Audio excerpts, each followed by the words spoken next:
ఓ నక్కకి ఊర్లో మన అడవిలో ఆహారం దొరకక ఊర్లోకి వచ్చిందట. ఊర్లోకి వచ్చి అది దోబీ ఘాట్ల దగ్గర తిరుగుతున్నది. తిరుగుతూ తిరుగుతూ అక్కడ వాళ్ళు తెల్ల బట్టలకు నీలిమందు వేస్తారు కదా, ఆ నీలిమందు కలుపున్న తొట్టిలో పడ్డది ఆ నక్క పోయి. పడంగా దానికి మొత్తం నీలం రంగు అంటుకున్నది. ఆ నీలం రంగుతున్నది అడవిలోకి పోయింది. పోగానే అడవి జంతువులన్నీ ఇదేదో కొత్త జంతువు అనుకొని భయపడ్డాయి. ఎందుకంటే నీలం రంగులో ఉండదు కదా నక్క, ఇదేదో బ్లూ కలర్లో ఉన్నది, ఇదేంది అని చెప్పి అన్నీ భయపడ్డాయి. భయపడంగానే ఆ నక్క కూడా ఇదేదో మంచిగా ఉందని చెప్పి, నేను దేవుడు పంపించిన దూతను, నేను మీ కొత్త రాజును, మీరందరూ ఇవాళ నుంచి నేను చెప్పినట్టు వినాలి అన్నది.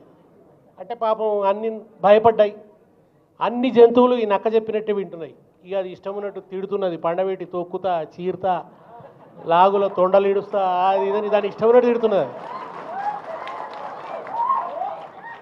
దాని ఇష్టం ఉన్నట్టు అది తిడుతున్నది. బానిసత్వం చేయించుకుంటున్నది వాటన్నిటితోని కూడా.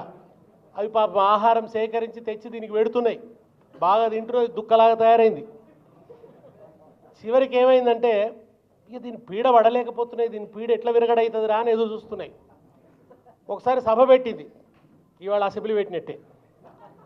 సభ పెట్టి అన్నింటిని రమ్మన్నది. రమ్మంటే అన్నీ వచ్చినాయి. వచ్చిన తర్వాత ఇది గంభీరమైన ఉపన్యాసం మొదలుపెట్టింది. ఆ ఉపన్యాసం వినలేక అవి చెవులు మూసుకున్నాయి.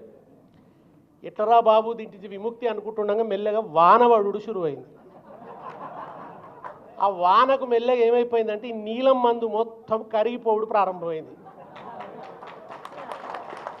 అప్పుడు జంతువులన్నీ కూడా తేరిపార చూసే వరకులా దాని అసలు స్వరూపం బయటపడ్డది. మరి నీకు ఇది నిన్నటిదాకా మనం చూసిన నక్కనేరా, దీని దగ్గర మొన్నటిదాకా 50 లక్షల రూపాయల బ్యాగులే ఉండే, ఇప్పుడు ఇది కోట్ల రూపాయల బ్యాగులు తయారు చేసుకుంటున్నది. ఈ కోట్ల రూపాయల బ్యాగులు చేసేదాన్ని చూసి మనం ఇంకేందో అనుకున్నాము.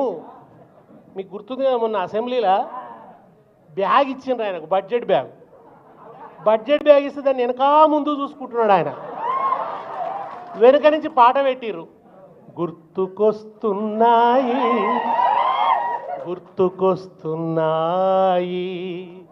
ఎదలోపల ఏమూలనో నిదురించు జ్ఞాపకాలు గుర్తుకొస్తున్నాయని పెట్టిరు. మనోళ్ళు కరెక్ట్ పెట్టిరు. అట్లా నీలం రంగు కరిగిపోగానే జంతువులన్నిటికీ అర్థమైపోయింది అది నక్క అని. ఇక తర్వాత ఏం జరిగిందో నేను చెప్పాను మీకు. ఇవాళ రేవంత్ రెడ్డి రంగు కూడా అట్లనే కరిగిపోతున్నది. ఎలక్షన్లకు ముందు నీలం రంగు వేసుకొని వచ్చిండు ఆయన. ప్రజాపాలన, ప్రజాస్వామ్యము, భావ ప్రకటన స్వేచ్ఛ అని పెద్ద పెద్ద మాటలు మాట్లాడిండు. కానీ గద్దెనెక్కినాక తన అసలు రంగు బయట పెట్టుకుంటున్నాడు.